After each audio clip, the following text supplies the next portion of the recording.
Welcome everybody to a brand new episode of MoCast, and today it's very early morning here, but it's all worth it because we are talking about one of our favorite healer specs in World of Warcraft, and that is MISTWEAVER Monk. And we're not talking alone, because that would be just boring and silly, and we don't know that much. But who do we have here today, Flame? Well, today we have two of the, if you have been at any point in time in the Peak of the Serenity community, you would know them, two of the biggest MISTWEAVER brains, definitely people who've helped with our previous MISTWEAVER guides, and you've probably tasted a little bit of their knowledge. And we have here Anomoly and Abolito. Guys, tell us a little bit about yourself. Introduce yourselves. Awesome. I'll go first since I'm older and cuter. So my name is Anomoly. I am, of course, I think I'm the admin of Peak of Serenity. I've been playing MISTWEAVER since MOP, pretty much exclusively. It's funny, this is probably the first tier that I've ever played something other than MISTWEAVER in terms of healing. Yeah, I've been playing WoW since like vanilla. Started playing I actually probably started playing in the open beta, haven't quit. And yeah, I play a lot of WoW. It's pretty much the only game that I play. And yeah, I guess I mean other than playing games, I was fun fact, if we do that, little intro, I was in Pals for Life, which of course is the Leroy Jenkins guild. Whoa! Leroy. Yeah, there you go. Was a bit, yeah. I knew all those guys, all the Colorado kids. And so yeah, I've been playing this game for a while. I don't know even do new people know about Leroy? I don't even know. I think the meme is still very. They might ask, is that the Hearthstone thing? Yeah, that's true. That's true. Exactly. Yeah, they'll probably say the Hearthstone card. But no, yeah, I'm old and I still play games, so it's me. Everybody, welcome. You're very welcome here. Awesome. All right, what about you, Abolito? Yeah, I'm just like the new kid on the block essentially compared to this old man. Like I started in Legion, I picked up MISTWEAVER and basically never dropped it, and have just slowly but surely been moving up the ranks, and one day, hopefully within the next month, we'll knock this old man off his admin spot and take it. But I'm gonna die soon, so. Oh my god. Fair. I mean, what, you just turned 40, 50, 60? It's kind of like the same range. We're gonna have this vibe I think all throughout the podcast. It's pretty cool. But I just, have been recently focused more on the math side of it. Up until I think mid BFA, I was just casual doing whatever. And during then, like mid BFA, I took over WoW Analyzer. I've helped some on the QE Live side of things. Just genuinely becoming the one person who knows everything, and did most of, if not all of the beta testing, which was fun. But yeah, when we know that we've started reaching out to you, 8.2 might have been with or 8.2.5 with the first MISTWEAVER guide. I don't know who was dealing with the stuff at the time, but yeah, the information has been invaluable, guys, and we're gonna kick it off with some Misty talk, because I mean, we already did our healer tier list, and you know what healers we like best. No, MISTWEAVER is always at the top, whatever. But when we're talking about like fun, it was always at the top, right? Obviously, Shadowlands didn't really didn't do it a lot of service, but it was fun to do it justice. Can I see YouTube? No, but this is something we will get into. But just to start it off, because I know now, I understand that Abolito started in Legion, so he had Legion, BFA, and Shadowlands to go through, and obviously Anomoly is OG here, and we're gonna kick it off like this, all right? So from both perspectives, which iteration do you guys think MISTWEAVER had like the best in which expansion for you guys? What am I saying, man? It's too early. So when was MISTWEAVER the best and most fun to play, I guess? Yeah, which iteration? Yeah, I mean, so for me, it's gonna be MOP probably. So like the second patch of MOP after the initial class was kind of broken. Like spinning crane kick used to do ridiculous healing for no mana, so that's how you healed for like the first tier through like Mogoshan vaults and stuff like that. But yeah, I mean, the first iteration I think was probably the best. WoD was nice as like a second level, just because it was a little broken, particularly with the HFC tier bonus and things like that. You could solo heal a bunch of fights, which was fun. But yeah, those initial iterations I think were the best. They were also probably the hardest to play, I'd say. Really? But no, yeah, just in terms of the way that the class worked back then, and the fact you had to maintain not only like short-term buffs, at least in the MOP version, right? Like there was like sort of keeping up sort of short-term buffs to buff your overall healing.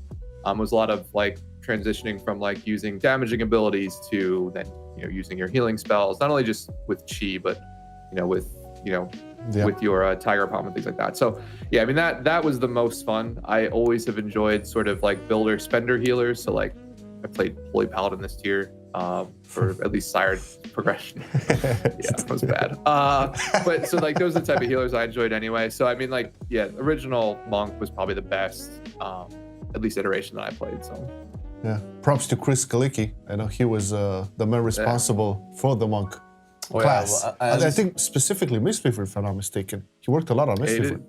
Yeah, he did a lot of the initial design. Yeah, so I saw his YouTube video. Yeah. That's how I know. That's all I know. It's all good. So okay, I believe it. What about you, man? Because you have like 3 expansions, but you can just let your mind go. Yeah, no, I mean, so like I really started at the worst point when they like dropped all the fun stuff and were like, okay, sit and press Essence Font for 30 seconds. It has no cooldown.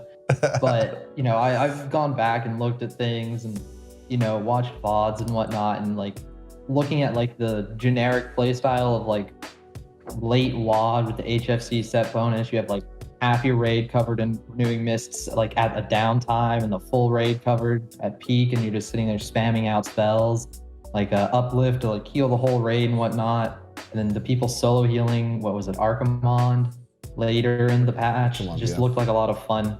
But out of the things I've played, it would probably have to be like either 8.3, where we had Way of the Crane, uncapped Rising Mist, so you could just stack up as many renewing mists as you wanted, and kind of got close to that WAD style, but not really. Or the current iteration with Chi-Ji and all that, just due to the fact of like DPS is a high priority, but a lot of it's hitting the button, not the damage it does.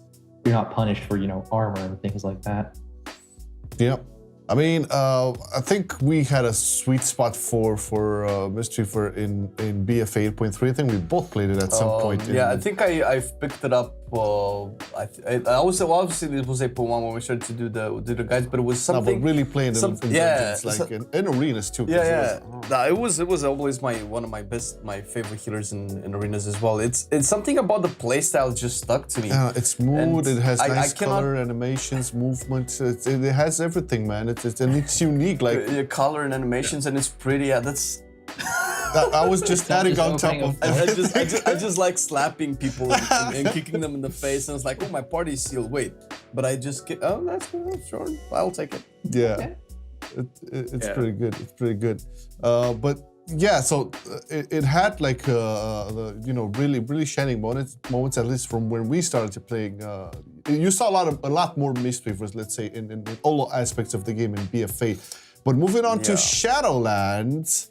Yeah, it's actually maybe you guys can go a little bit more in depth about this. Like, what is the current state of? What happened? Obviously, we got buffs in 9.1, and if you haven't heard about it, we do have buffs in 9.1. But like, what happened from 8.3 leading into beta and leading into 9.0? Because I did actually play MISTWEAVER. It didn't feel as bad as the community made it sound to be, because I think MISTWEAVER was the last healer I touched while leveling all the classes, and I actually pretty much enjoyed it. I was surprised. Nobody can fuck with the Holy Paladin Nation. Okay, man. We don't talk about that. We don't talk about that. But I actually felt really nice, and I've had a lot more fun on MISTWEAVER now than I did in BFA, to be honest. But that's obviously me. What do you guys think about like how the development changed since BFA leading into what we have now in 9.1 eventually, I guess? Yeah, I mean, I guess I'll take the first pass and Abby can talk about it. I think that the biggest issue now is that it's much easier to switch, right? And like your covenants are very powerful in terms of like how they change your class. So like the idea of playing a meta healer or meta class in Shadowlands is much easier than doing it in BFA or Legion was, right? Like Legion and BFA both had Azurite, or they didn't want, but BFA had Azurite and leveling your neck. Our Legion had your artifact weapon and leveling that. So swapping was much more difficult, and I think that's the thing, is that the community is able to quickly switch and say what's meta, and they stick to it, right? Or they can move, quickly over. And I think that's the biggest thing in terms of like what happened. I think the other thing is too, like Mistweaver Covenant abilities aren't that exciting. Like Ashen Hollow feels really good to drop. You know, I know Mind Games for Priest feels really good to press, right, from disc perspective. Shaman playing Necro and sort of that is a lot of fun. So I think that's the other problem, is that from a healing perspective, like Mistweaver Covenants are just, you hit Weapons of Order, but like you just get Mastery. So like you heal a little bit harder with your single target heals. Not too much happens there. I mean, you hit Bone Dust Brew, that's probably exciting a little bit. But yeah, I think that's probably one of the biggest issues. Like the main selling point for Shadowlands, right, was these Covenants. And I mean, they're strong for Mistweaver. They're just not like Ashen Hollow, Mind Games. What is it? Primordial Wave. Yeah, like it's just not that. I think that's the other thing. That and then the ease of swapping is just like you can swap and be ready for like the raid in like 2 weeks, right? Versus like in previous expansions, it was like a month of grinding or 3 weeks of grinding. So if not more, with things like essences being renown capped or not, renown based or not renown. Sorry, reputation. It was You have to say, oh, let me go get this 1 rep to max. Oh wait, I can only get like 500 rep a day at best. Let me go do my dailies. Yeah. Those were the days. Yeah, so, and it's funny too, because people talk about like this Mistweaver being bad, but like Nighthold Mistweaver was awful. Like it was like that iteration of Mistweaver is probably the worst iteration Mistweaver's ever been. We were good on Gul'dan, which was great, but like every other fight felt terrible. Like terrible to play. Like Croesus felt terrible to play because you hit Essence Font and had to move and then it just canceled. Like what was the lady that walked around the courtyard at Nighthold? Spellblade? Yeah, Spellblade was terrible because most of her healing was at Arcane phase. You were moving the entire time, so like you couldn't heal at all. So I mean, like it's funny that people talk about Mistweaver now being bad. I think it's more just the community can quickly shift and play what's meta. And like back then, like I would say like Nighthold Mistweaver is probably the worst iteration ever. Okay. And I still played it, but like but yeah, it's much easier to swap now. So yeah, I think it was like Nighthold or Eternal Palace is going to be where your weaknesses are, but it was just because of like how valuable DR and healer, like for at least Eternal Palace was like DR was such a big thing because there's so many big bursty hits. Revival was weird on the second to last boss, starts with an N, I can't think of his name. Because it would dispel Zakul, it would dispel the fears, but since Revival does the heal then the dispel, you're essentially like, oh, if you didn't manually dispel any, your rage is dead. Good luck. Yeah. So you have to, like get this super specific timing, and it's really annoying. And it's just, not a lot of fun. And I think another big thing is like in 8.3, we had so much external mana. Like we had the neck with like ERT, we had Lucid Dreams as the active, which gave you like 12k mana every like minute and a half or something. Then you had, your potions and all these other things. And then it's like, you go into Shadowlands and it's like, okay, your spells cost a bit more now, and you lose all this external mana. Good luck breaking all the habits of hitting Vivify every other GCD after your Essence Font, or, enveloping Mist a few times and then extending them. You just can't do it anymore. You don't have the mana. Yeah, I think that's actually, if that was maybe the one thing that I found a little bit weird, and the big minus that I would have to say about Mistweaver 9.0 and 9.05 is that the mana seemed to be a little bit too much. Obviously, we lost all of the external mana sources that, like you mentioned, and I cannot help but notice that you haven't mentioned anything about what is it, Fallen Order again? I don't even know the exact name of the Venthyr Covenant ability. Can you guys talk a little bit about that, because I know it's like kind of like a contentious topic, and actually it felt a little cool, and on paper. It sounds pretty interesting, but is this something that we can look forward to at least going to 9.1? Because we know it's not that great. I wouldn't say you can look forward to it 9.1. Like it's an interesting idea. It's like, oh, summon a thing, they just do their own thing, you get some healing. The soul binds are pretty cool too, because you get like token of appreciation, which is big shielding and whatnot. But like there's so many issues with it, like since it's all random and it's, healing on that target for 8 or 9 seconds or something like that, you have like this inherent possibility in raid to just have massive overhealing. Like when I look, it's like 60 to like 80% overhealing on most casts of it, and it's just like, oh, okay. And then the other issue is it doesn't interact with any of your kit. So like it puts out enveloping mist and you don't get increased, your healing isn't increased by it. You're just like, oh, you just have this hot that I can't interact with. Cool. And then sometimes they don't even cast it. They're just like, oh, here's some soothing mist healing for 8 seconds. I'm gonna go. Like, Yeah. I mean, it's anytime you let pets take over healing, it's just they're dumb. So like it's totally RNG, and like like Abbe said, like it doesn't interact with the rest of our kit, so there's no way to set up interesting things. Like with Bone Dust Brew, you can set up hitting a large majority of the raid with Bone Dust Brew and then do a bunch of healing right after it, right? Similarly with like Weapons of Order, and even with what is it, Phalanx Stomp, right? Like there is an on use and activate, and you have control of that, which as a healer is something you always want. Like you always want control, which is why like random proc crap, I'll say, is like always very, very frustrating to deal with as a healer, because there are times where it could be very good and there are times it be very bad, right? And like they keep, so like in general, like that's why Fallen Order I think probably ends up not being played, even though like Abby said, Token's really good. Their soulbinds, like Dio's generally a very solid like soulbind tree. It's just it's like you waste the ability, and then like Door of Shadows is cool, but any sort of movement is wasted on a Mistweaver because we have so much movement already. So like even like what is the blinky thing that Soul Shape? Like, Soul Shape. Yeah, even Soul Shape itself is like cool, but it's like on top of like 2 rolls, Tiger's Lust. Like we have a bunch of movement already. We can teleport like with Transcendence, right? So so like there's any sort of movement ability is generally not. I don't personally rank very highly on a Mistweaver just because we have so much already. So but yeah, I don't think you'll see get there.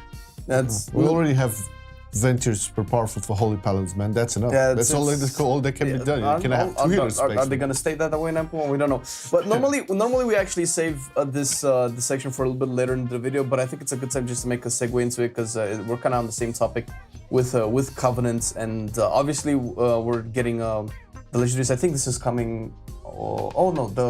This is coming just a few days before the patch releases. Oh yeah, 2 more days. So we definitely talked and we covered in one of our videos a little bit about what the new Covenant legendaries.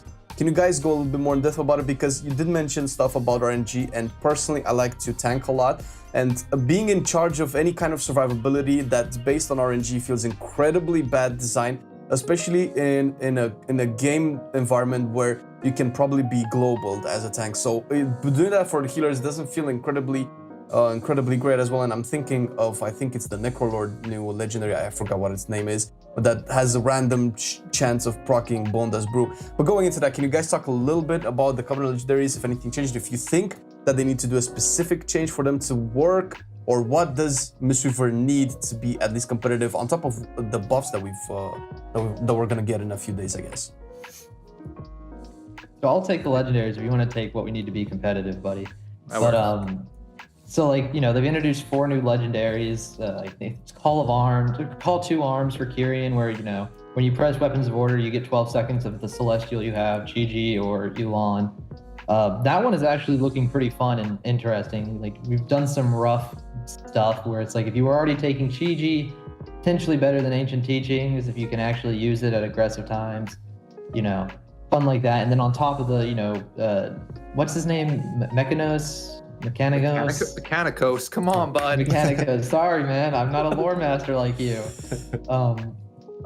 You can get down to like getting a Chi-Ji every minute and 20 seconds in dungeons. So, just a lot more Chi-Ji uptime and fun around that. But then, as you were saying, you have like Bountiful Brew, where you just get a random chuck of a Bone Dust Brew, like 1.5 times a minute or something. You're just like, oh, cool. You just randomly threw it at some person. Let's hope that it, doesn't go to the guy who's soaking a mechanic by himself. or the mob that has a huge hitbox and it misses all your melee. Oh yeah, because they're all like, oh, let's hit up max melee. Yeah. No way. And that one just generally feels underwhelming because it's so random. It does proc soulbinds, but it's like, okay, get some. The only soulbind that matters is Emni here, and I just get a little bit more in there, and whatever. Oh no, the Night Fae one, I forget its name because I hate Night Fae so much at this point. Because Sloot called me a furry. Baleen Harmony. Baleen Harmony, sorry. Sloot called me a furry, and now I get quoted that every month, if not more, in Peak. And I get linked to the clip, and I get so mad.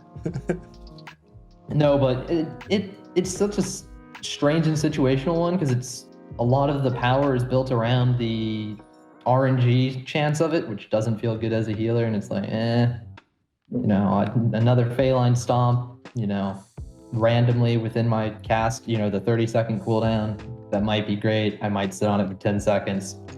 Yikes. Then Fallen Order, the one we all love to talk about. I completely forget this one's name. You can't. I Sinister Teachings. Sinister Teachings. I made the acronyms, I think, 2 days ago. I should know these. You should. I cheated, by the way. I'm writing a bunch of stuff for Wowhead this week. So. Information is power. But it's one that has, I think, like, the most unique aspect to it because it gives you so much CDR because you can get like 2 minutes of cooldown on the ability with it, but the ability is just so questionable if it's going to be super strong or super bad. You're just like, it's kind of whatever. And then like the extra clone is always a Mistweaver clone, which is nice, but I don't know. The new legendary is the only one that I look at and I'm like, wow, it's Call to Arms because you get more Chi-Ji playtime or more Yuan. Chi-Ji is fun. Are any of the Covenant legendaries actually looking to like replace like the current, I would say, best in slot for rating or for Mythic Plus legendaries that currently use for Mistweavers? Is any of these are any of these legendaries on the horizon to actually be replaced, right? To replace the existing ones? Yeah, so I think like specifically Call to Arms in Mythic Plus is going to be a very big move. Like it's going to be your best in slot by a good mile because typically whenever you hit Chi-Ji in Mythic Plus, nobody dies for the next 25 seconds. If you can, dumb that down to, okay, every minute, 20 seconds, I can make nobody die for 12 seconds. I think it's going to be pretty fun. And all the extra damage because, Chi-Ji is just spamming damage for the next 12 seconds now. Yep. All right. So, but in raid, it's more questionable. Like there's still a toss up for Call to Arms being better than Ancient Teachings, but we'll have to see. It's hard to determine. Yeah. I will be playing it for my progression at least. At least I to will start. probably be too. Yeah. I just wanted to say that this is on top of the melee damage buffs that we've gotten, which inadvertently increase the healing of Ancient Teachings on the monastery. So with that in mind, Call to Arms is still looking to be definitely better than M+ from what you're saying, but still left to be tested, I guess, in raids, depending on, I'm assuming, the timings, right? Because it kind of matters what the mechanics. When we do all the math, it comes out to be like Ancient Teachings is like, I'm sorry. Call to Arms is about like 10 to 15, maybe 20% ahead of Ancient Teachings of the Monastery. But that's like no overhealing. You get all your hots out. And, a lot of these, nice things that we just can assume or hoped for. But, you use all 8 of your GCDs perfectly, right? Yeah, you don't lose any. Yeah. You never get kicked out of melee, So, depending on the fight, like specifically like Guardian of the First is a fight that I think of and I'm like, this is going to be a great legendary. You get an extra Celestial. There's just 3 big burst phases on that fight for 12 seconds each. Perfect Chi-Ji time. Perfect for Call to Arms. Like, I can see some fights already that being the go-to, but not necessarily everything by default. And we were talking about what could bring Mistweaver in the competitive scene as well. I'm not sure if we're going to see it in MDI or anything, but maybe it won't be... Obviously, the community is loud because everybody just likes to talk about it. Nobody plays Mistweaver in Race of World First. And oh my god, this is a trash pack. Don't invite Mistweaver to your group and things like that. Obviously, we deal with that, and it's silly because Mistweaver is such a powerhouse, and I've seen some numbers, man. It's pretty good. Mm-hmm. But if we're gonna look at that anomaly, what do you think Mistweaver might need, either from its past design times or what it could need now to be bumped up a little bit? Yeah, I mean, I think the biggest thing from a Mistweaver perspective is, and really this actually probably applies to Druid too, just in terms of like design, is that if you're gonna make a healer a throughput healer, like make them actually do healing and more healing than anybody else. Right, like there's nothing wrong with like having a class like Holy Paladin or Disc, right, or really Holy Paladin in general, right, which has a lot of like DRs associated to it, right? You have your utility and Shaman. They're fine being those classes, but the fact that they do competitive healing with every other class is a problem, right? Because there's no point in taking a different class that doesn't bring, say, Spirit Link if the Shaman does as much or more healing than a Mistweaver, right, or a Druid. Or it doesn't matter who the class is, right? But the idea is like if they bring something plus the same amount of HPS, then there's no point in bringing the class that does not have that cool thing, right? Whether it's Spirit Link, AM, Spirit Shell, right? Like those type of abilities. So in general, that's like the biggest, I think, design issue that I feel with Mistweaver, and I think it applies to Druid too, is that you don't have, like, you're a throughput healer, you bring healing, like your Celestials are just throughput cooldowns, your Revival is just a throughput cooldown, right, in terms of what it is. So why do we not do 10 to 50%? Not, maybe that's a large number, but why don't we do more healing than everybody else, right? Like, and that's sort of the biggest, I think, issue in terms of what you need Mistweaver to do, is to do more healing than everybody else. Then on top of that, I don't think you ever see a throughput healer, or if you do, it'll be sort of few and far between. But in terms of like the world first race, or like the top level guilds, right? Because they're playing a different game than not probably, they're playing a different game than everybody else, right? True. They're hitting abilities that kill you, like outright kill you if you don't use a DR. So it's like, when I get to those fights, I have enough gear where I'll live it and I just have to heal it up. And like the idea of like people saying like, well, just give Mistweaver DR, then they'll be brought to world first. It's like, well, I don't care about that. Number one, I don't want a DR. Like, I think it's like stupid for every class to have the same ability. So I don't want like raid wide stagger on Revival. Like everyone says that should happen, because that's just a different flavor of like aura mastery, right? And so from my perspective, if I was redesigning, or not even redesigning, but looking at sort of the healing specs that we have, it's looking at, you know, having niche, or having like ideas for what you want a class to be, and then actually going through with those ideas. And I think that honestly, I think to Blizzard's point, that breaks down when you look at their idea of a healer or a class being able to do everything. And like, if you lower the throughput of Disc and Holy Paladin, you potentially impact their ability to be a Mythic Plus healer, or, you know what I mean, where they're the only healer in that group, right? And then you'll see like Mistweavers be very strong for anytime you can live the damage, just bring a Mistweaver, or bring a Druid, or whoever the throughput healers are. So I think for me, like, that's where my mind is in terms of how do you make Mistweaver better. And it's like, lean into what you want Mistweaver to be, which is a throughput healer. Then on top of that, Blizzard, just make up your mind if you want us to be a melee healer or a caster. Like, pick one of them and fuck the other side of it. Sorry, I don't mean to curse, but like, just to get rid of the other side of it. Like, if you don't want us in melee, get rid of Chi-Ji, get rid of Spirit of the Crane, get rid of like Rising Sun Kick, get rid of all that crap. Don't classify us as melee for abilities. Like, don't make me get chained to melee on Sludge Fist. Like, put me in the caster group and I'll just be a caster, or vice versa. Don't let me don't have Upwelling as a talent. Like, remove that crap and like give us something that either does more damage or does something interacting with like our ability to do damage, you know. And I think that would be the other thing that I would do, so just to make the spec more like one note. And I think, to be fair, I will give Blizzard credit, like moving it, like the way they've moved Invoke as a talent is cool. It sort of changes the playstyle, right, from Yu'lon to using, you know, Invoke Chi-Ji. But yeah, I mean, I think they just need to lean one or the other from a playstyle perspective. Also, and then I guess final point, bring back Chi, because it was great. And also, if you're already making us spend 900 mana more than every other class, or, you know, whatever, 100% more mana than every other class. So give us Chi so that we like have a reason to like not spend so much mana, because that's the other, I think, design issue that they have, is they're still in that whole like WAD area where Mistweaver spells were expensive because we had Chi and we had Old Manatee, which we could drain our mana bar and then get it back in 20 seconds, right? Is that what you channeled for? I think.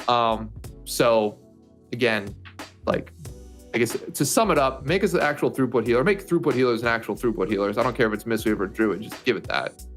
Pick a side on where you want like Mistweaver to be, whether we're melee or casters, and then bring back Chi. That's my idea to like make Mistweaver better. I still don't think that makes us world first, quote unquote, world first healers, but at least it makes us maybe not a, you know, the stepchild class, right, or whatever, the meme of the community. Class. Yeah, exactly. Like, I don't need more memes from BDDG about how like Mistweaver is drowning and Daddy Blizzard only cares about the Holy Paladin jumping in the pool. Don't worry, I'm gonna go fight their whole guild at the next BlizzCon. It's going down.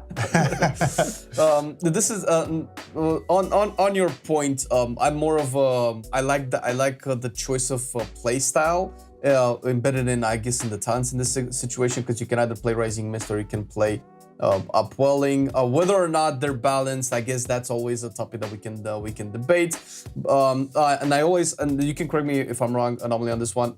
Isn't Mistweaver among the first healer that was added into the game with the concept of doing damage to heal? I think that was before this got their atonement. Obviously, before Holy Paladin has its shenanigans right now. It's actually true. It was the first two. Yeah. And I always think, whenever the topic of healer damage is brought into discussion, I always think of the current iteration of Holy Priest, which I think it's actually pretty good on this sense, because you can do a lot of damage as Holy Priest, but you don't do any healing, so you kind of have to choose. Mistweaver was, okay, the playstyle is to do damage and do healing through it. So I could see a niche where, as a Mistweaver, you do the most amount of damage. As a healer, you don't have damage reduction, you don't have like those amazing cooldowns that Resto Shamans, Discipline Priest, and Holy Paladins have, but you at least do the most amount of damage, which is weird because Holy Paladin does that now. And I think it was one of your streams that I came into and I saw that, I think your title was the pink Mistweaver monk. Playing the pink Mistweaver monk. That was pretty hilarious. And I was like, oh, right.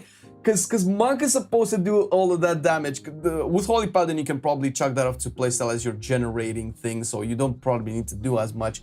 But I think maybe that's something that we can get into, because like you mentioned, you're chained for all of the melee mechanics. You're basically classified as another melee, which, I mean, rating aside, I guess it's more of a, I see it more of a prevalent issue in dungeons, because it seems like the melee affixes, the affixes trigger melees a lot more harshly than it does for ranged. And I don't, do you think like an increase in damage output, while I would imagine just lowering the transfer into healing from Rising Mist so that it doesn't become a little bit too silly, would be a thing that Mistweaver can find themselves into, where they can be seen as a, oh, I just like to do damage, bring a Mistweaver that might help check some timings or anything? I mean, personally, they'd have to fix Holy Paladin first before they fix Mistweaver, right? Like the problem with Holy Paladin is just their highest HPS rotation is also their highest DPS rotation. So like, that's the issue with Holy Paladin. It's not that they do damage to heal, it's that they do the most damage and the most healing when they do that damage, with right? one Like thing, yeah. every other spec, like you mentioned, like Holy Priest can do a lot of damage, but they have to sacrifice healing. I mean, Resto Shaman does amazing damage, has to sacrifice healing to do that, right? And Mistweaver 2 sacrifices damage for healing, right? Like some of our, like Vivify and Essence Font don't do damage, right? And that's how some of our main heals. So again, the idea is like, the reason, like giving Mistweaver more damage does not fix the fact that we have to stop healing to do that damage, right?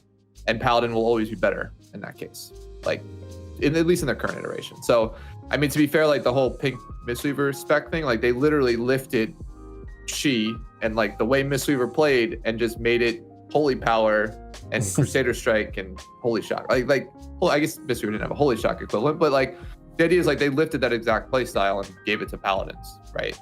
And then they first lifted it and gave it to Priests in Legion, and then they did it again, gave it to Paladins in BFA. So I mean, like at this point, I don't think there is a niche Mistweaver does damage, right? Unless they change another class to not do damage, right? And then like make Paladin back into like the dumb like heal tanks and spam Holy Light like it was in BC please. and everything. I want to see all the Paladin mains be like, what I have to cast, the spec is dead, I can't do anything. Ruin that class, man. Ruin that class. That was the thing with Holy Paladins for so long. But cycling back on to Mistweaver, maybe my perception is wrong here, but when compared to the other healer specs, it always felt that Mistweaver, at least in the last 3 expansions, did not have as many, I would say, defensive cooldowns as the others, but it would compensate because of the high throughput. Like if you look at this priest, you know, obviously there's a lot of like mitigation cooldowns, right? You can look at even Druid to some extent, but Holy Paladin definitely has some for that. And I'm just gonna go out the meta of dealing damage in HPS. Well, Mistweaver, but Cocoon and Revival, and that was pretty much it. But it would compensate because of the throughput, and I would love that. It gave a different sense to the playstyle.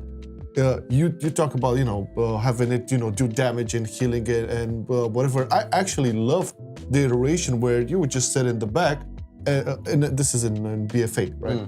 I would love that playstyle. Just sit in the back and make sure your reps are up and spam. What is it? Soothing Mist and yes, Soothing Mist. Have your statue. I love that. plus the fact that I can always move from place to place. So I guess the idea I'm going with here, do you guys think Mistweaver would be better off moving forward with some extra cooldowns like some of the other healing specs, or are we sticking to the, okay, make the fucking throughput be the throughput? Because I know for the longest time it kind of was the healer with the biggest throughput.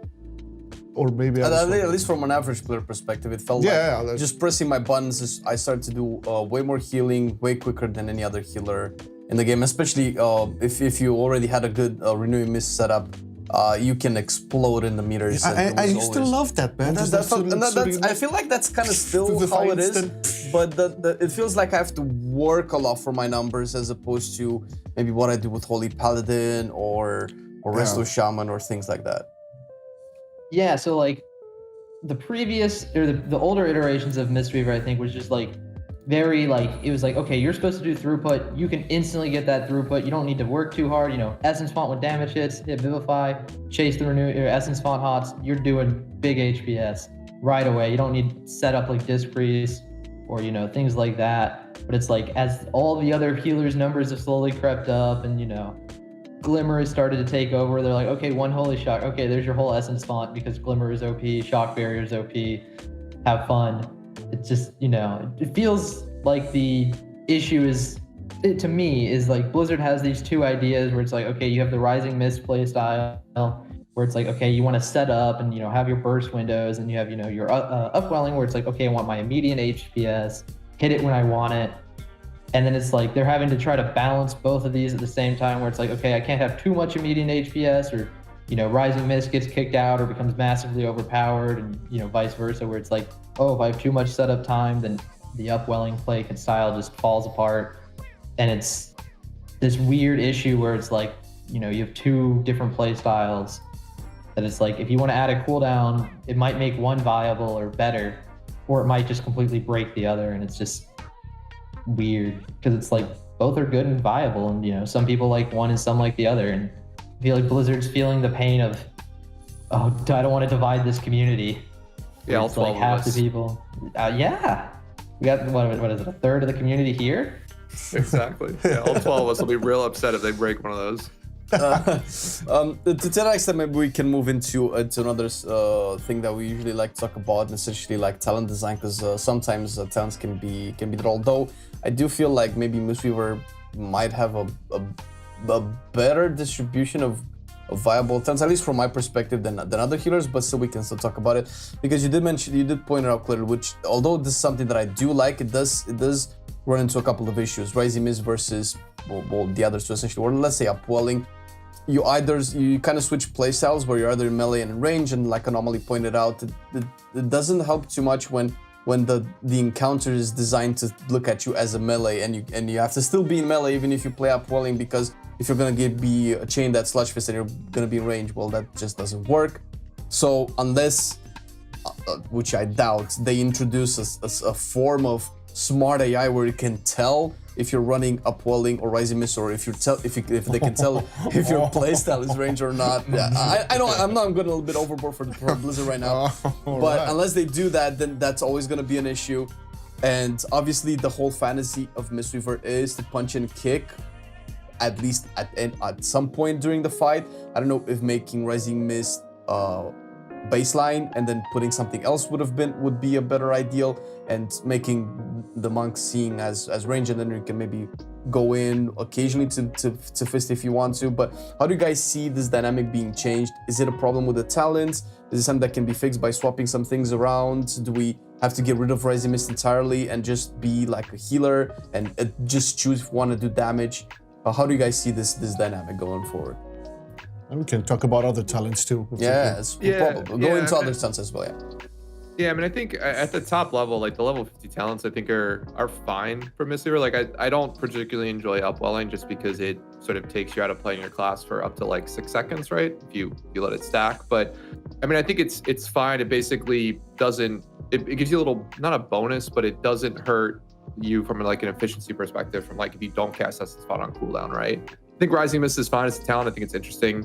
Focus Thunder is a nice change too, just in terms of like, if you need to Thunder Focus casts, like for whatever reason, like you want to get double extends on your Renewing Mist, or if you think you need Rising Sun kick multiple times, right? There's an idea there that you can utilize it. So, I mean, I think in general, the Mistweaver talents across the board are fairly balanced. I think some tiers are a little bit weaker than others, but I think in general we play, depending on the content you're doing, you can swap your talents around, and it's actually interesting, right? You don't generally play the same spec in Mythic Plus that you're going to play in Raid, and even in Raid, there is some changes you can do, right, or some modifications you can do. So, no, I think there's only probably a handful of bad talents, I think, in the Mistweaver tree. P-Wave. Yeah, I was gonna say, like, Chi-Wave seems to be, just give us 2 on the 15 row and that's fine. Like, I'm fine switching between Mistwrap and Chi-Burst. Chi-Wave's a joke. I think 25 is cool, so the movement tier, just because I think all of them are worthwhile. Like, I generally will always recommend Tiger's Lush just because it's another route dispel, right? It's another way to dispel any sort of player that gets stuck. But Torpedo, Celerity are always viable. Like, you can play those fine. What is 30 is Life Cycle, the mana Spirit, right? Yeah, Spirit, Manatee and Life Cycles, I think, are going to be like the ones you flip back and forth. Spirit of the Crane used to be good when it was like not on the same tier as Manatee, but the problem is Manatee is so good that if you want to save mana, generally Manatee is going to be where it's at, because you are generally only using mana in burst windows, right? Whether that's in Mythic Plus or in raids. Really wanted to use it, right? 35 is a joke. You take Ring of Peace. If you take anything else, you're trolling your raid or your group. Song of Chi-Chi is just awful and too What, neat. you don't like the song? Oh god, there was one fight. There was one fight. Well, there was like one fight ever that Cloud was useful for, and I forget the name. It was in Legion, I'm pretty sure. It was not even useful. It was like, hey, you could cheese something potentially if your whole entire raid was on the same page as you with it. I forget You the fight. sleep Anyway, the group of mods. yeah, it was something stupid, but yeah. They almost used it once in BFA MDI. They did the crazy true. poll. They tried the Song of Chi-Chi. It didn't work, and they wiped 4 times. That's true. Almost That's actually had it. true. I remember that. Yes. But yeah, Ring is like anxiety inducing. I still have anxiety on Ajara from having to ring ads in the center and missing it by just enough. 40s are like defensive row. Actually, defensive row is actually really good. I mean, you mostly are going to take diffuse because a lot of the damage you're going to take, a lot of like the dot damage and like the damage you take as a non-tank is going to be magical. But I mean, you have healing elixir if you don't need the reduction, and dampen harm if it's going to be non-magical damage. So Like on Sludge Fist. yeah, Sludge Fist, yeah, dampen's really good for that stuff. And then 45 is what summon is like statue, which is I think I actually recommend statue in the Wowhead guide, but it's just because I feel like people are lazy. For dungeons. I know I recommend it for dungeons because Yeah. and most of the time tank healing is an issue. That's true, at least for new players, right? Which is mostly what those are written for. And then you have Refreshing Jadewind, which I think is a cool, like, just AoE heal for any rot damage. We haven't had a ton of rot damage fights, I feel like. I think there's one coming up in Sanctum when I did my review this week, where it might be kind of useful, but then that sort of competes with Invoke Chi-Chi, which I think is going to be the play in general. But yeah, I think across the board, talent-wise, like, Mistweaver has a bunch of options. There's really only like one dead row and like maybe 2 dead talents like across the board. So yeah, they're not terrible. I think the biggest problem in terms of talents is just like, and this is sort of like an idea that I hate, is that when you take upwelling because you want to be enraged and cast, and I think that's, no offense, it's stupid. Like, you take upwelling and you can still be in melee and do damage. Like, there's no, like, that's sort of the idea is that, like, Mistweaver, to me, whenever someone says, and I know you said this, and I'm going to sound really rude here to my hosts, so I'm sorry, I don't mean this. It's okay, man. Go ahead. So I'm gonna apologize before I say this, but like, Mistweaver was built to be in melee. Like, all of our damaging abilities are in melee, like melee range abilities. Like, we have the movement to get out of things in melee quickly. So like, the idea of like people wanting to play a caster spec, like, it's like playing disc and not wanting to use atonement. Just be like, I don't ever want to cast Smite or Mind Games or Spirit Chill. I just want to Shadow Heal, or what is it, Shadowman, right? Shadowman. It's like that's I want to play Penance disc. and ally.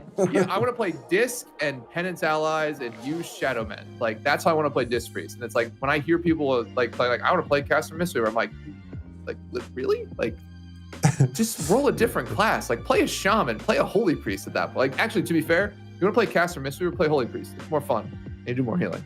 was thinking about the thing with the playstyle and stuff. Because my first experience with MISTWEAVER was actually in arenas, and before, I think Crane used to be a PvP talent, and it was a little bit broken at some point, where you would really do a lot of damage as a MISTWEAVER in arena, specifically in melee, right? So after that was fixed, like that was like for me the best heroes to play in arenas, because you would actually have the biggest distance from everybody to heal, right? And that was the thing with MISTWEAVER. If you went into melee in arenas and you got stunned or something, that's it, baby. That was like those things. Yeah.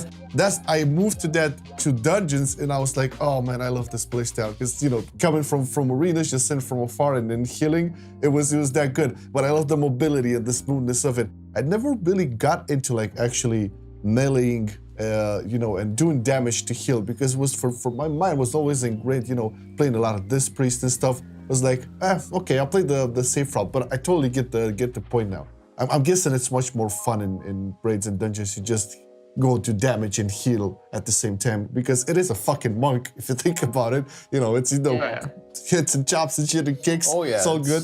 I don't know. I think in terms of like the talents and design there, I don't think we have any really bad ones. It's just like some of them I wish were not talents, right? Like anything that buffs Essence Font is an issue with me, because I hate that spell. So immediately upwelling's is annoying. But I mean, across the board, like I don't know how you feel, but I think our talents are generally pretty good. Like there's always gonna be ones that the community and like folks are gonna say, hey, always take this, right? But Manatee. yeah, like I think Manatee's in there. Like I think even in Mythic Plus now, I think Life Cycles is probably not the play. But yeah, there's always gonna be like, hey, you should always take this. But like playing Life Cycles on that row isn't terrible. I mean, I would say to an extent, playing Spirit of the Crane isn't terrible. I mean, if you're playing it, you're not doing keys where your mana actually matters anyway. So like, it's fine to do that. So yeah, I don't know. Across the board, talents are pretty good. My only issue with talents is sometimes they like produce anti-synergy with each other. Like Spirit of the Crane and Rising Mist have completely different ideas. Where it's like Rising Mist, you're like, okay, I want as many RSKs as possible. And it's like, okay, let me hit as much blackout kick as possible right when I can, so I can get that reset early on and, potentially get an extra one throughout the fight or something. But it's like Spirit of the Crane's like, okay, let me stack to 3 teachings of the monastery stacks, so hit Tiger Palm 3 times in a row, and then blackout kick.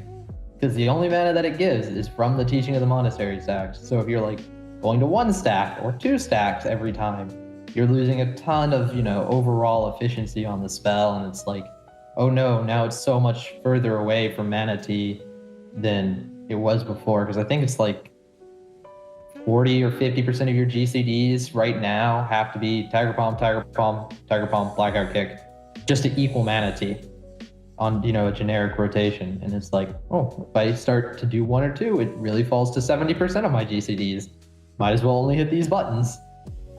Yeah, and it worked a lot well with the previous fight designs too, where you had that downtime, right? That's what Spirit of the Crane needs, is it needs like downtime where you don't have to heal, which not a lot of the fights really have that, so. Yeah, and then I also have qualms with kind of Chi-Ji, because Chi-Ji has this weird like anti-synergy with Spirit of the Crane again, where it's like, okay, I only want to go to 2 teachings of the monastery stacks at most, so I don't overcap on my buff. Oh, that's still less than 3. And if I hit RSK at the start, that's now 1 stack. You just get these weird like trade-offs where you're like, okay, if I want to play this talent optimally, this talent now isn't optimal. Or, if I want to play both of the, all 3 of these talents, 2 can be good or 1 can be good. And which one would you want? The one that gives you some more mana, or the one that gives you a lot of healing? Or the set, I guess I should say. And like outside of that, I think our talents are pretty good, More or less, Chi Wave needs to die, and that's it. Get rid of the dumb spell. Hey man, if they made it bounce like 20 times with the same cooldown, It's still bad. Literally, you could have infinite Chi Wave, and I would still never take it. I mean, what you would do at that point, you put a turnip down before the fight starts. Just sit there for an hour casting it, so you have like 1,000 going or something, and then you're good for the whole fight. You solo the fight. True, actually. Re-roll the Windwalker. I was gonna say, I think there's like a lot of like negative energy out for like switching from like a caster based Mistweaver to a fist weaving based one, when, like people come in and be like, oh my God, what are all the new things I have to do? Do I have to completely change my rotation? It's like, no, just keep playing like you were, but in melee, and then hit RSK whenever you can. Like it's such a, the biggest thing is moving from range to melee, and then it's like, okay, I have one extra button in my rotation. Not really having to worry about, oh, do I have this up? Do I have this buff? It's just roughly the same, just in melee, which I think, a lot of people don't. No, it makes sense. Again, it's a fucking monk. It's a fucking monk, right? This might hit me, man. It's a monk. Why would you? Right? Everything like from mop, you would see like fists and everything, kicks and jumping around. So definitely. But we haven't talked about any of the 9.1 buffs and stuff for MISTWEAVER. Yeah, actually, we haven't mentioned. We talked a bit like in concept, like what would be good. But obviously, MISTWEAVER's gotten a lot of damage buffs to the damage abilities, and the revival buff clearly, which it from just reading the tooltip doesn't sound like a lot. But when I was playing a little bit with my mastery and trying to see exactly what the difference is between non-weapons of order and weapons of order, I realized that holy shit, mastery heals for a lot. And then on top of that, having having revival change to, once again, like Anomoly pointed out, just being a bigger or a better throughput cooldown seems incredible. How does that factor into, I guess it would probably be a little bit feely crafty here and speculation to a degree. How does that factor into the 9.1 or meta, or would anybody, like at least in the competitive scene, let's say 100 Hall of Fame guilds would suffer from taking a MISTWEAVER and not take something else? Because obviously Holy Paladins were nerfed in their damage a little bit. I don't know if that was enough or not. But how do you guys feel about MISTWEAVER in 9.1? If you can get a little bit more specific about extra conduit, extra soulbind traits, the legendaries and everything, well, I guess call to arms. What do you guys feel about that? Do you want to take it or do you want me to? No, you can start. Oh, okay. No, so like, I think MISTWEAVER moves into this weird niche healer. Like it adds an extra niche to our healing playstyle where you can say like, okay, we want a healer that can produce a crap ton of HPS, just instantly pop the raid from like 20% to 70% in one GCD right after mechanic, and then another mechanic can come and we all live. Because the changes to revival are, quite massive. Like proccing mastery allows us to do things like essence font beforehand, so you can hit the button and then you get double mastery on some people. And I was doing the math and it was like 50-60% stronger than 8.1, like, factoring everything like soulbinds, combining all this stuff, and right now it's doing like 20% of your health bar when you cast it. So now, you're bumping it up, and then you can, pop more steroids onto it. I think Sweggles has a clip where he like hits revival and does 800k healing, and it goes from like 50% to full health. And you're like, where did that go? Did Paladin just bug and lay on hands everyone? Like, Yeah, I was with Bone Dust Pro, I think, too, right? So. Yeah, he had a fully stacked raid, and it was, but I think we like fall into a weird niche now where we can also bring for this specific thing. But like the new soulbinds, I don't want to be mean to the soulbinds, but the only interesting ones are on the Kyrian aspect. I look at the other ones, I'm like, okay, this is kind of, my what is it on? I think it's on Imni, where it's like my Fleshcraft now does an extra 9k healing every 2 minutes at most. Or if I fully channel it, hooray. Most of them are just, whatever for the other specs. But Kyrian looks pretty fun because you get extra int by, finding the person on Pelagos, some extra crit, a lot of crit actually from Clea. And then, you get to play the how close can I get to the mobs and hit Weapons of Order and get a ton of CDR, because you can get like 40 seconds off of it. And, it's a 2-minute cooldown, so it's basically 50%, right? That'll be fun. Playing who? Which soulbind is that one on, Abe? I would like the lore master to actually answer that. It's on mechanical. Yeah. What is it? Primal Forge Mechanicos, right? I believe so. I don't actually know. That's the one. It does seem like What is the lore master doing? Talking with a lot of people about this, it does seem like Kieran has maybe one of the strongest soul binds altogether, except for Nia, which is obviously a big consider for a lot of DPS specs. And oh my god, I'm so happy that Monk doesn't have to go Night Fae as well. Because if I had like 10 out of my 12 alts on Night Fae, so this is in regards to the soul binds. I don't know how much testing or simming you guys were able to do with the Sanctum of Domination shards. What do you guys think of that, and how do you see that impacting?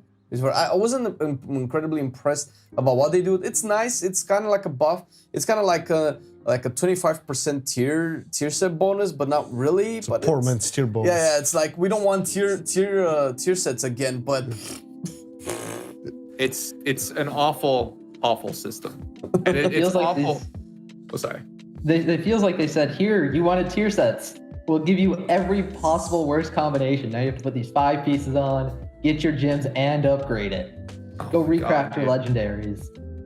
It's just yeah. So recraft, like, not like, so the biggest thing that actually not upsets me, but grinds my gears on this one is that you need a specific piece to activate the 3-set bonus, and the piece is different depending on which set it is. So like to activate the 3-set Unholy bonus, you need what, shoulders? I think. I don't know. There's a WoW. I couldn't really do that one. Yeah. You probably wrote it, right? No, I did not. I just read it. I read that one. But in any event, like like it's just another layer. So like I can get 3 Unholy gems, but if I don't have that one piece, I can't activate the 3-set bonus. So it's just like, then I have to wait maybe a week or 2 weeks or 3 weeks to actually get that piece. And I'm sitting there like, I have my 3 gems. I could be doing a massive amount of healing or, damage or whatever it ends up being, but I just didn't get this one drop, so I'm screwed, right?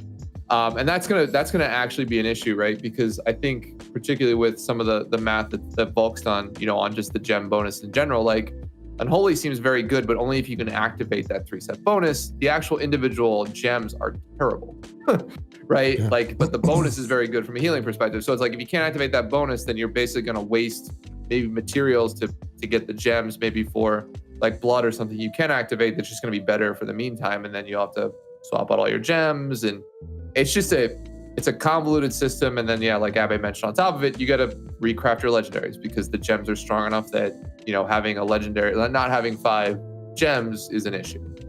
So again, it's just like it's to me, this is a design issue at Blizzard where they take something away because they want to do something quote unquote cool and interesting. The cool and interesting thing sucks. And then they say, hey, we're bringing it back. And then everybody's like, yeah. And I'm like, why'd you take it away in the first place? I'm not excited about this. Like, I spent how long? When did Legion come out? Like 4 or 5 years ago of my life without tier bonuses because, it was BFA actually, sorry. BFA I think it's 2 years Because you thought Azerite armor was going to replace and be like tier sets. Hello, I clicked the same ring. The first time I dropped it, it was boring and dumb then, and this new system is just idiot. Like I hate to be negative about it because I think the idea of like gems and this is kind of cool, but like the implementation is just uncool. Like the fact that I have to upgrade gems, and like if I ever want to swap that gem out, I have to like destroy it and then re-upgrade it another time. So if I want to test out like, man, like the healing or the damage frost gem might be cool this week. Well, it's like, well, then I sacrifice that gem slot for like 6 or 8. I don't know how long it would take, but a couple weeks, because if I replace it, I have to upgrade it, and then I have to upgrade the old gem if I want to go back. And it's just like, I don't know. It's just it's cool, but it's painfully cool. I feel like Azerite wasn't as bad as you say. There's a few specs that liked it. Like Glimmer came out of it. You love that, right? God, Azerite was bad the week before BFA launched when they put it on the PTR, and it was bad throughout the entire expansion. Like it was. Yeah, I think some of the test time they give us for these systems are an issue with it too. Like from what I understand, is Azerite had a very short test time. Some of these sockets, a month, and it's like some of these sockets or gems that we are getting, they don't even work right now. Like the one of the frost, or no, it was the unholy gem that like gives lich or whatever. Like, or draining an enemy. just doesn't work. Like, you can't get that thing to proc no matter what you do on PTR. Like, who knows how strong it is? And then it's like, I don't know. It also brings this weird vibe of like colored gems for set bonuses, but not flexible, and you're set in stone, and you have to select each thing 3 times. Like when I say that, like, you can't just say, oh, I want 3 of the speed gem.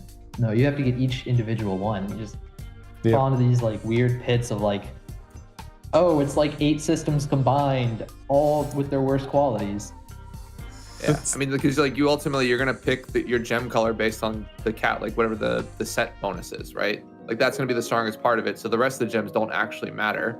You don't care about what they are. You just care about, all right, set bonus wise, what's gonna be the strongest? This one, cool, and then pick the other 2 gems that might be interesting, right? And like, granted, like tier sets you're sort of locked in it. If you hate the tier set, you're screwed. So at least in this system, you can maybe change. But like, let's be honest with ourselves. Like everybody's a slave to the meta. So like, you're gonna Google.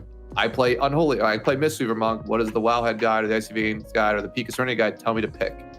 Or I guess the question of the Epic guide, right? Whatever guide you want to use, what does it tell me to pick? I'm gonna go and pick that, and I don't really care, right? And it's just like these systems are they're so intricate. There's so many layers to them that like it sucks for people like Abe and like Volk who actually do math, right? Because they're like tearing their hair out, like trying to figure out. Will the system go live? Will it change? Yeah. They say you can only have 5 pieces on. Does that mean that I like can only have 5 in the armor set, or like can I still drop my armor set, put a cloth piece on, and get two set bonuses, and you know? Yeah. You just run around in circles.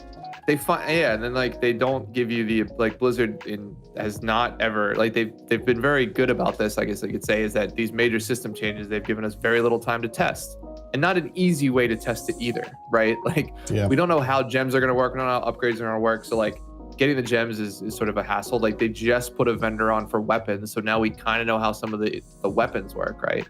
Not that it matters for healers, but I think that's sort of the other issue here with a lot of these systems. But yeah, the gem system, it's like, cool, you gave us terrible set bonuses. They're gonna be awful to interact with for the next 6 months by the time 9.2 comes out, right? And then you'll actually give us tier sets, but it's gonna be fun. So the tier set system I envision is that it's not just tier sets, right? You have to get an armor drop, but a specific armor drop. Right, only one of them, and then you have to go to the World Quest hub, whichever that is, like Korthia 2.0 or Maul 2.0, farm a bunch of currency, right? And then take that currency, turn it into something that you have to use on a raid boss and kill that raid boss, and then you finally get that piece. But it's level 1. You do that whole thing to get to level 5 eventually. You forgot the grind rep to unlock all these things part. Oh yeah, there's the rep grind to then get to open up the zone. Yeah, like it's just like. Dude, I want armor. Like I just want to be done with my class one of these expansions, like, or one of these patches, right? And not to jump through a bunch of hoops. Like that was I don't know. I'm super old. So like I loved HFC. I loved those where we didn't have Titan forging, you didn't have war forging, right? You got to finish your class, you'd be done. Right? I got all the best in slot gear. I feel super powerful, awesome. And it's like these new systems are built like with a shitty treadmill mentality where it's like I have to run a marathon. And maybe if I'm a world-class marathon runner, I finish that marathon before the next patch, right? And then I get to have the cool crap, like I get to get the win, right?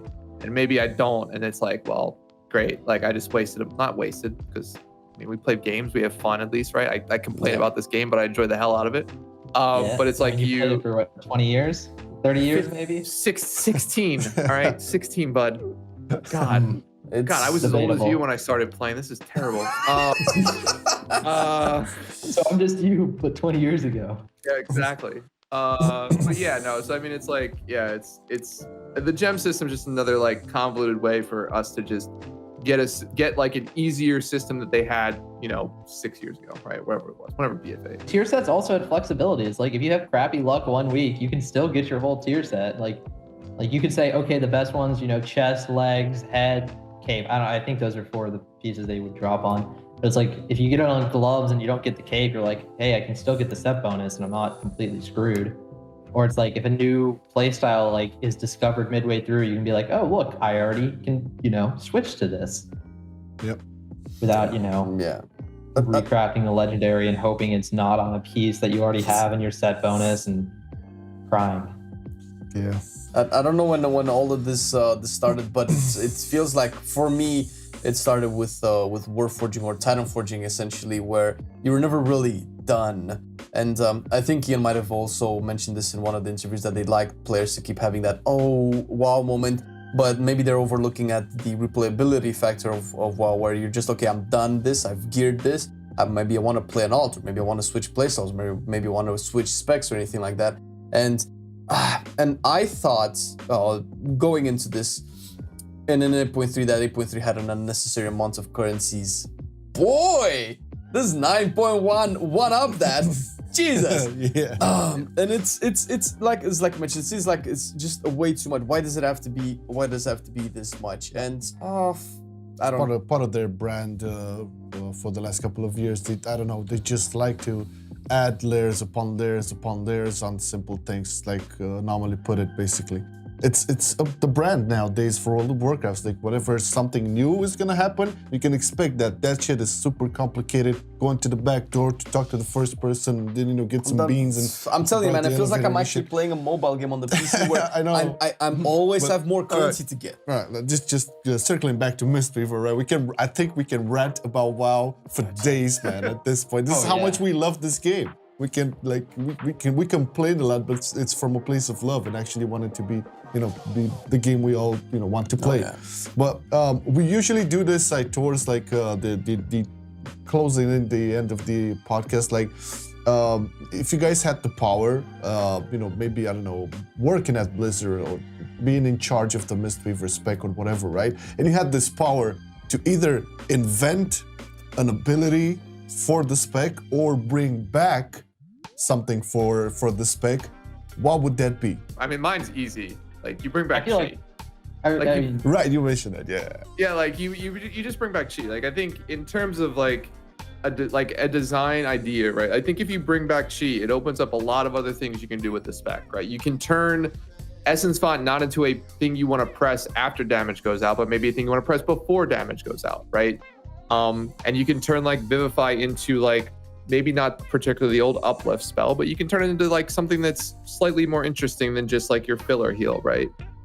You could make it your main heal and make it proc mastery on the cleaves. And if you're pressing Essence Font beforehand, then you now have like your dual setup of power. Like, okay, Vivify consumes chi, you press it twice, you hit jab, you get a third one or something.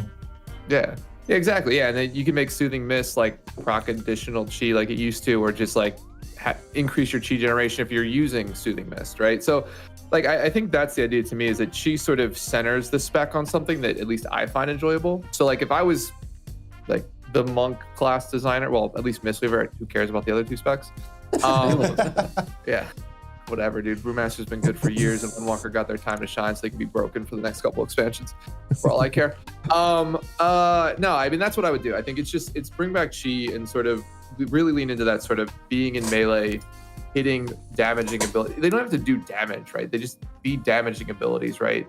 Or filler abilities, right? That don't do direct healing, but sort of set you up to do healing in the next, 15, 20 seconds, right?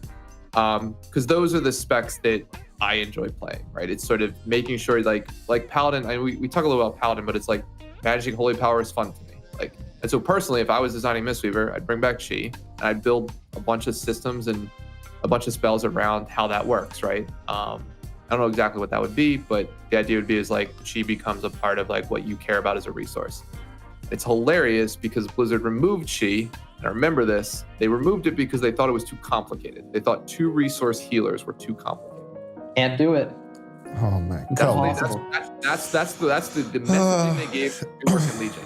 Yeah. And less than an expansion later, they brought back Holy Power for Holy Power. I guess it was 2, right? Holy Power came in Shadowlands, it wasn't in DFA.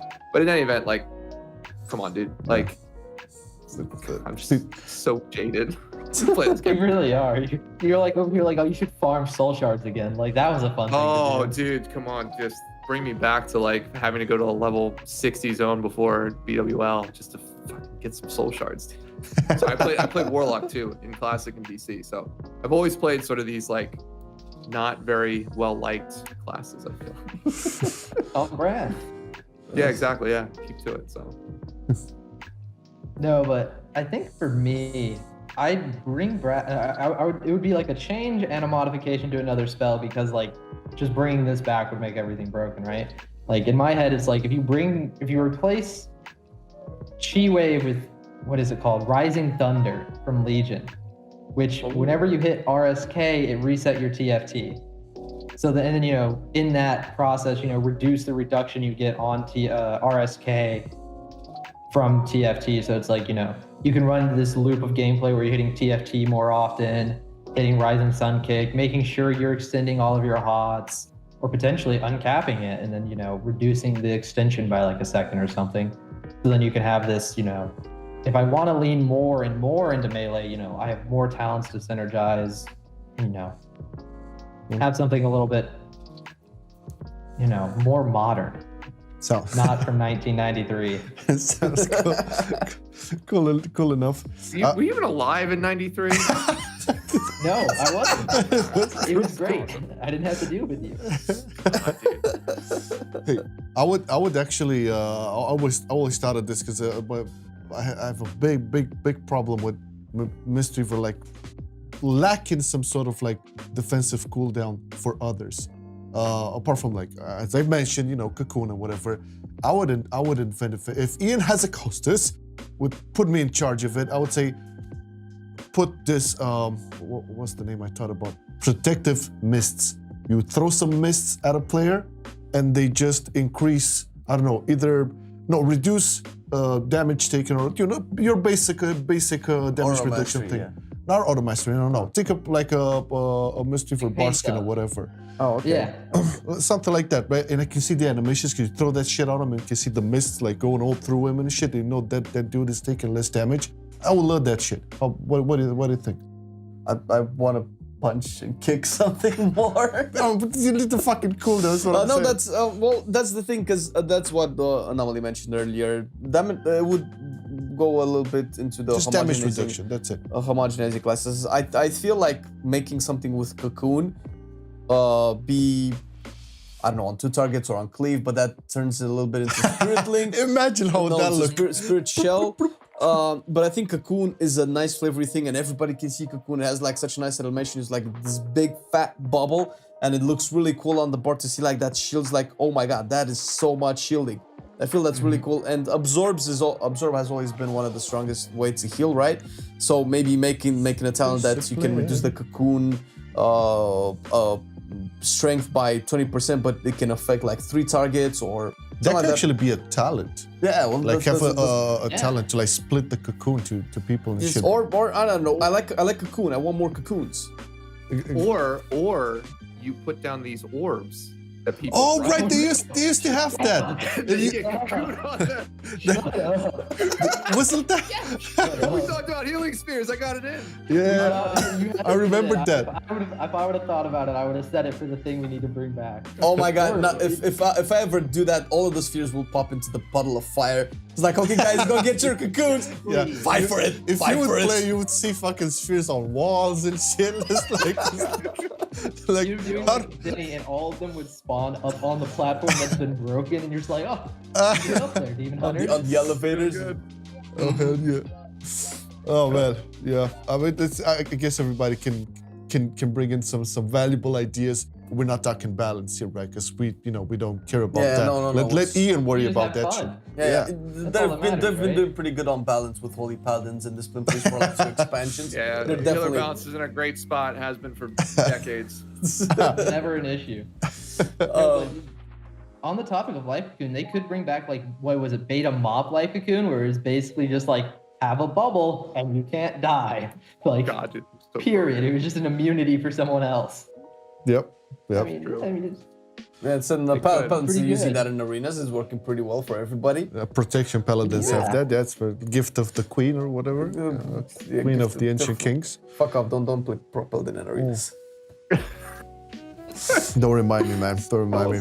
But yeah, I'm actually like we weren't just messing around. MISTWEAVER is one of the funnest healers that we like to play. I usually go back 100%. To either Discipline or MISTWEAVER. I actually like to shoot myself in the foot because none of these healers are particularly easy to optimize with. Although I do feel like MISTWEAVER is a really fun hero to spec. So I'm really hoping that this can go into at least bring a better light on the spec in 9.1, because it's silly to see people push it aside. It's like, oh, it's a MISTWEAVER applying. I'm just gonna wait for my Resto Shaman or Holy Paladin to get into the group. That feels just a little bit silly, because I feel like MISTWEAVER is underlooked or underrated right now, and I don't know particularly why. Obviously the mana issues, and I don't know. I feel like more healers should have kind of the mana management that MISTWEAVER has, because it feels interesting to really pay attention to the mana. It's an antiquated resource system, but if it's gonna stay in the game, at least make it impactful. Make me look at that blue bar, like, oh, my mana, where's my mana? My mana. Yeah. So and we could just look at Paladin and Shaman and see how they end the fight with 80% mana, and they're like, oh, you did the same HPS. Easy life, man. Easy life, easy game, easy life. It's all good. All right. Even this is gonna have mana issues, I think, coming up here, so they might have to worry about their mana bar for a little bit. But yeah, that would be nice. It will definitely happen. Well, we are getting close to the end here. I don't know if you guys wanted to touch on anything else in regards to the spec, and we missed. If that is the case, drop it in now. Yeah, I think the only thing we didn't really touch on was just the conduit changes that went undocumented, right? Which is another great thing about Blizzard. So, yeah, I mean, I think, shout out to I think it was Vor, or really, I guess it was Abbe, you who noticed this, and then Vor who sort of figured out what the actual issue was. But two of our conduits, Jade Bond and Resplendent Mist, had not worked with Invoke Chi-Ji, the Gust of Mist from the healing from Invoke Chi-Ji. So, like, Jade Bond essentially reduces the cooldown of your Celestial every time you trigger a Gust of Mist. And so previously it didn't work on the healing from Chi-Ji, like the damage you do that converts to healing. So it works now, which is great. And then also Resplendent Mist, which just increases, or has a chance to increase the healing from Mastery, also did not work with the Gust from Invoke Chi-Ji. So that's both fixed. However, fun fact, if you have Jade Bond activated along with Resplendent Mist does not work. So you can't have the Gust. Yeah, Or Chi-Ji Gust. It works for everything else, but just for Chi-Ji Gust. So yeah, that's the only issue, is that you can have one or the other work with Chi-Ji, but not both at the same time. So that's a very good change, right? Like that actually is very good in terms of like the healing Chi-Ji is going to do, and the fact that Resplendent Mist probably ends up being something you play regardless, right? If you're going to play Chi-Ji. So it's cool that they did that. It's uncool that they didn't make a patch note about it, because it takes somebody like Abbe, who he mentioned he did all the testing in beta. He literally tested everything. I don't think he gets enough credit for the amount of work he put into that. So without somebody like him, or really just somebody who actually tests everything every time they do a change, we would have missed it, right? Because it's something that, like, as players, like, we expect Blizzard to be pretty open about when they change things, and again, they weren't with this, right? So it's that's just probably the only thing I'd mention on top of it, is that we had a couple of conduit changes, they just weren't documented anywhere. So a lot of people sort of missed it. So yeah, I mean, if it's in the good changes category, we're all happy for it. It's glad, and thank you to Abolito and the people who actually took the time and found this shit, right? It's the fucking legends, man. Yeah, for sure. We don't get enough good news. I had nothing to do with that. It's all Abbe. I just let it get to We're sit a back. team. We're a team. Do all the work. I have a team mentality. It's not, like, everyone knows who did it, but I will say it's a team. That's true. What Can't wait to make the post and peek and say I did it. So excited. Do it. Get the props. All right. Well, we can definitely. Well, as always, we're gonna link the website peakofserenity.com and the Discord in the description for everybody to go and join up in there, and also links to both Anomoly and Abolito. If we got Twitches and YouTubes and Twitters or whatever, everything is gonna be in the description. But I think the safest zone is the Peak of Serenity Discord, where you can, honest to God, learn a lot about the spec, and it's all the information there is very neatly organized. which is something that I wish I would see a lot more of. But yeah, props to Abelito and everybody who's doing a lot of the testing and making it easy for us as well to research our stuff and do the class guides, obviously with your feedback as well, which has been pretty cool. But yeah, guys, you will find all of the links and all the information about everything that you'd be interested in MISTWEAVER down below. And thank you guys for coming in today to talk about it. Hope we can do this again in 9.1, see how all of this ends up being in a few months. And hopefully it's not gonna be 6 months of 9.1. God damn it, man. We're never gonna end up. We're not gonna show. Wall was gonna die in Shadowlands. You got used to 9, stick it to 9. We're excited. Wall was gonna die in Let me get a Shadowlands. few more also.